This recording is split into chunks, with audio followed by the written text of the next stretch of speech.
The next presentation, which is by Richard Pyle, Associate Zoologist and Database Coordinator at the Bishop Museum, known to many people in this room for his involvement in Zoobank and as an all-round fish guy. All right, so I'm now going to focus on one particular area of biodiversity informatics and talk a bit about how emerging technologies and the need for standards apply to the field of taxonomy. So when I was in graduate school, we had our own definitions for different biological disciplines. For example, physiology was the study of dying animals. Behavior was the study of terrified animals. And my particular favorite was ecology, which we defined as the laborious task of proving the obvious. All in good fun. But my particular field, taxonomy, we defined as the perpetual reclassification of misnamed species. And the key word here for me is perpetual, because it establishes this as a dynamic process and one that's not likely to change in its dynamicism in the near future. In addition to being dynamic, it also is ubiquitous throughout all of biology, leading one of my more cynical graduate student friends to come up with his own description of taxonomy, which is as a necessary evil. So throughout most of its long history, taxonomy lacked any meaningful standards. Even as recently as the early 18th century, and that's recent in the context of the history of taxonomy, organisms were referred to by these long, cumbersome Latin gobbledygook words, basically complete descriptions of Latin words brought together as names. But as more and more species were discovered and described, the names became longer and longer and more cumbersome to use. So the taxonomic endeavor was in desperate need of some standards. So along came the great Swedish naturalist Carl Linnaeus, who in the 1750s set forth what would become those standards for taxonomic nomenclature. First with the publication in 1753 of Species Plantarum, and then 5 years later with the 10th edition of Systema Naturae. These two works represent the starting point for all modern scientific nomenclature for plants and animals.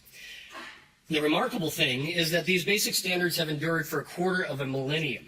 It's especially amazing when you consider how much our understanding of biology and biodiversity has changed over this time. It was a full century after Linnaeus that Darwin first published his ideas about evolution, and another century before Watson and Crick elucidated the structure of DNA. So back in the 18th century, impassioned naturalists sought financial support from governments and private entities to travel the globe to discover new species of organisms. They took detailed notes and acquired specimens, which they carefully transported back to museums. They created color images, they dissected, poked, prodded, counted, and measured their biological treasures, and wrote detailed descriptions that were published on paper. By contrast, now in the 21st century, impassioned naturalists seek financial support from governments and private entities to travel the globe to discover new species of organisms. They take detailed notes and acquire specimens, which they carefully bring back to museums. They create color images, they poke, prod, count, and measure biological treasures, and write detailed descriptions, which are still mostly published on paper. But obviously a few things have changed.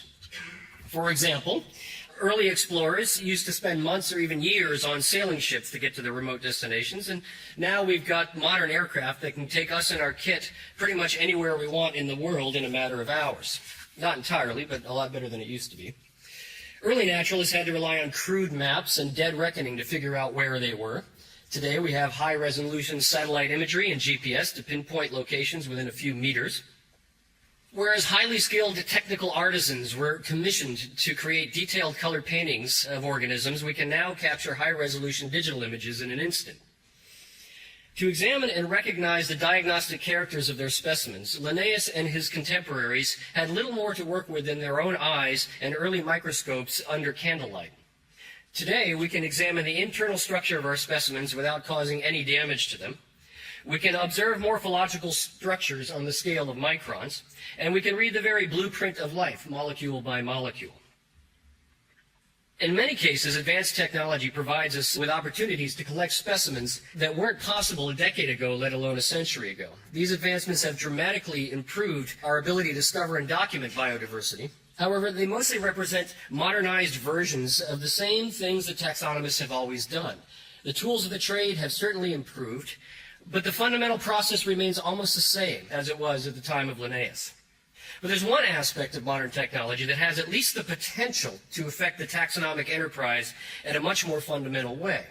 So the way in which biodiversity information is now captured, recorded, synthesized, disseminated, and archived, if not always published, is shifted almost completely from ink on paper into a digital electronic form. In 1758, it was feasible to create a catalog of life using ink on paper. Today, it would require the equivalent of nearly 264 printed volumes of Systema Naturae to achieve the same thing. So it's no surprise, really, that the biodiversity community is going digital. Many natural history museums are databasing their collections. Historical literature is being digitized by the Biodiversity Heritage Library and others. And many modern scientific journals are embracing the digital age directly.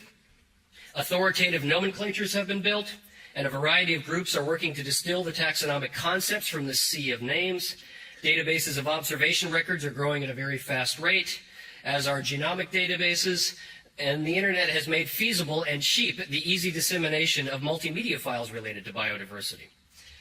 And of course, there's biodiversity content spread across the billions of web pages indexed by Google. And to make sense of it all, several organizations serve as aggregators to try to make sense of all this diverse content. This massive effort to digitize biodiversity information is a great step in the right direction, but it's only one step. We must now focus our energies on integrating all of this information in a coordinated, cohesive way. And the critical informatic piece of the puzzle is taxonomy. Because almost all of these data providers link their content in one way or another to taxonomic names. So the good news is that taxonomic names represent one of the greatest and long-standing examples of true international cooperation in all of science, if not all of human history. And this is a result of the various codes of scientific nomenclature, two of which have been in place for more than a century and apply to all names going back to the time of Linnaeus. In a sense, the codes of nomenclature represent our saving grace for organizing biodiversity information. Without their existence, longevity, and near universal adaptation, the prospects for integrating biodiversity information would be orders of magnitude more difficult today. Unfortunately, as important as these codes of nomenclature have been and continue to be, there are still some issues to be overcome. The codes that govern taxon names do not govern taxon concepts, and this leads to the problem of the same species having multiple names, otherwise known as synonyms. For example, it's easy to understand why a taxonomist might give this fish a different name from this fish, until a bit more collecting reveals that one is the juvenile of the other. So the names now need to be treated as synonyms.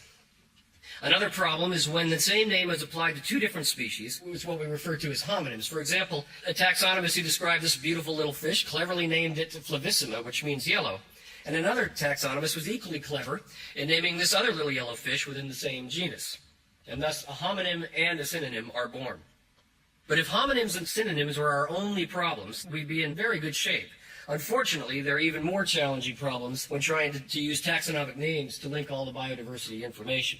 So, for example, a taxonomist would quickly know that these different name combinations all potentially refer to the same concept, but a computer has a little bit harder time making such inferences. Another common problem is variations in the way the same name combination is spelled. Again, to the taxonomist, the equivalency is obvious, but it's not quite so obvious to a computer. And even when the names themselves are actually identical, it's important to examine the authorship of a name to distinguish homonyms from each other. However, there's even more variation in the way authors are rendered. So to overcome these problems and other problems, we need to build a global names architecture. The first and perhaps most critical component of this architecture is the use of globally unique identifiers, or GUIDs. But while GUIDs make things a lot easier, they do not by themselves solve the problem of linking the world's biodiversity information.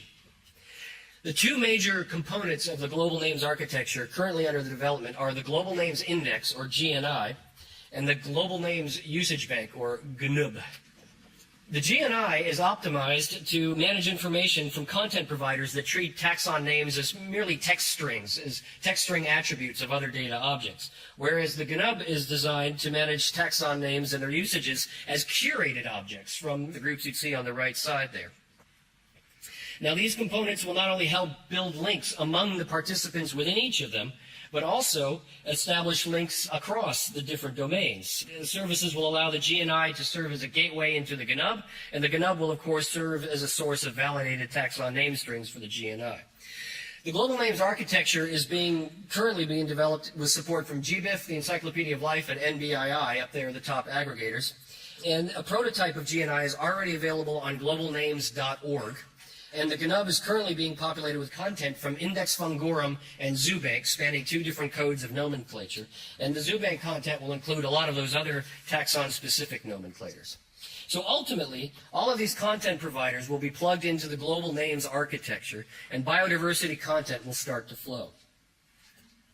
So now I'm going to switch gears a little bit and describe a small example of this sort of data integration that began 2 years ago, nearly 400 feet deep, when a little dark fish with blue polka dots was collected on a western Pacific coral reef. My colleagues and I described this and 4 other new species of damselfish in the journal Zootaxa last year. The electronic version of this article included nearly 200 embedded hyperlinks to external web-based sources, such as type specimens, high-resolution color images, DNA sequence data, scanned literature, and other online sources. Zootaxa published it on January 1st, 2008, exactly 250 years after the official start of all zoological nomenclature, both to commemorate the publication of Systema Naturae and also to launch ZooBank, which is intended to become the official online registry of zoological names. But make no mistake, while this was and continues to be an interesting and somewhat enlightening exercise, it does not represent the paradigm shift we so desperately need in our community. It really just represents little more than the digitization of our old habits. This is a typical species accumulation curve. Over time, the cumulative number of known species approaches an asymptote, which is the predicted number of total species you would expect to find. But if we look at the data over 200 years from fishes, we see a rather striking pattern. Rather than approaching an asymptote, the species accumulation curve, the yellow line there, is actually increasing. And if you look at the blue line, which is the total number of species described per decade, you see that we're actually amplifying. And this is in fishes. This is a group that we had thought was already reaching its asymptote. And of course, vertebrates, I mean, if we have this little understanding of how many species there are going to be in vertebrates, obviously we're going to have quite a bit more trouble looking at the entire biodiversity spectrum.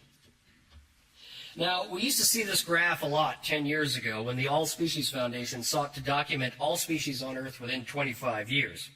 After 250 years of hard work documenting what are almost by definition the easiest species to find, at best we've only done about 10% of the full way there. So the point is, we need a real paradigm shift if we want to have any hope of completing over 90% of the Linnaean enterprise in 10% of the time. The problem is particularly pressing when you consider how little we know about what sort of extinction rates we may be seeing coming up the road here. If a distant traveler arrived in our solar system, one of the orbiting spheres would stand out clearly amongst all the others. It's not the largest, it's not the smallest, it's not even the one with the cool rings around it.